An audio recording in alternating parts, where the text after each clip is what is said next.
हलबा समाजाचा मोर्चा विधान भवनावर धडकलेला आहे आणि आपण या ठिकाणी बघू शकतो की किती मोठा विशाल असा हा मोर्चा आहे। आपल्या वेगवेगळ्या मागण्यांना घेऊन हा मोर्चा या ठिकाणी दाखल झालेला आहे आणि आपण मोर्चाची संख्या जर बघितली तर या ठिकाणी आपण बघू शकतो की किती मोठ्या प्रमाणामध्ये हलबा समाज बांधव जे आहे ते आपल्या मागण्यांना घेऊन या विधान भवनावर धडकलेले आहेत। त्यांच्या अनेक वर्षांपासून असलेल्या मागण्या पूर्ण करण्यासाठी सरकारला घेरण्याचा प्रयत्न या मोर्चाच्या माध्यमातून हलबा समाजाकडून केला जातो आहे आणि या ठिकाणी जर आपण बघितलं तर मोठ्या संख्येने मोर्चामध्ये सहभागी झालेल्या त्यांच्या नेमक्या मागण्या काय आहे हे जाणून घेण्याचा आपण प्रयत्न करूया।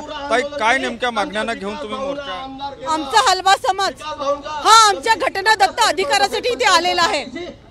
आमची मुख्य मागणी आहे की आम्हाला आमच्या जातीमुळे जमातीमुळे हलबा असल्यामुळे आम्हाला आरक्षण जे घटनेने दिलेलं आहे ते आम्हाला मिळायला पाहिजे। यासाठी आम्हाला आमचं जातीचं प्रमाणपत्र मिळणं आवश्यक आहे। परंतु काँग्रेस सरकार असो की बीजेपी सरकार असो 1975 पासून आमच्या समाजाचे जे हाल सुरू झालेले आहेत, आमचे घटनादत्त अधिकार आम्हाला मिळत नाहीयेत, त्याच्यासाठी आम्ही इथे आलेलो आहोत। भोसल्यांच्या काळामध्ये नागपूर शहरामध्ये मोठ्या समाजात नागपूर विदर्भामध्ये जो मोठ्या प्रमाणात हलबा समाज होता त्याचं कोष्टीकरण झालं, कारण आमचा व्यवसाय हा विणकरीचा होता म्हणून आम्हाला कोष्टी म्हणायला लागले। आणि मग जेव्हा शिक्षणाची गंगा दारात आली तर कोण रे हा समाज, तर कोष्टी समाज असं म्हणून आमच्या जातीची नोंद कोष्टी म्हणायला लागले।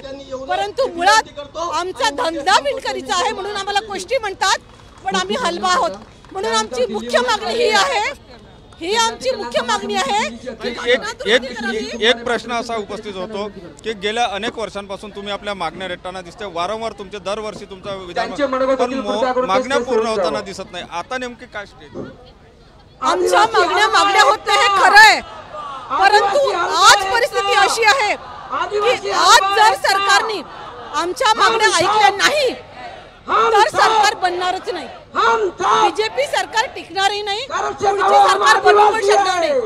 कारण विदर्भामधल्या 11 विधानसभा जागा हलबा समाज निर्णायक आहे।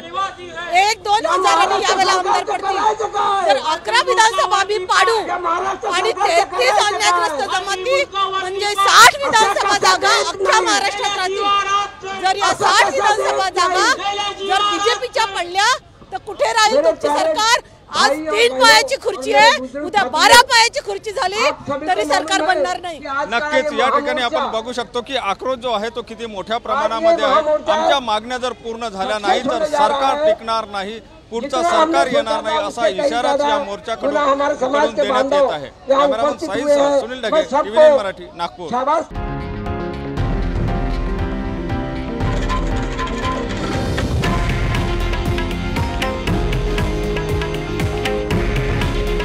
हे आहे देशातील नंबर 1 न्यूज नेटवर्क आणि आपण पाहत आहात TV9 मराठी।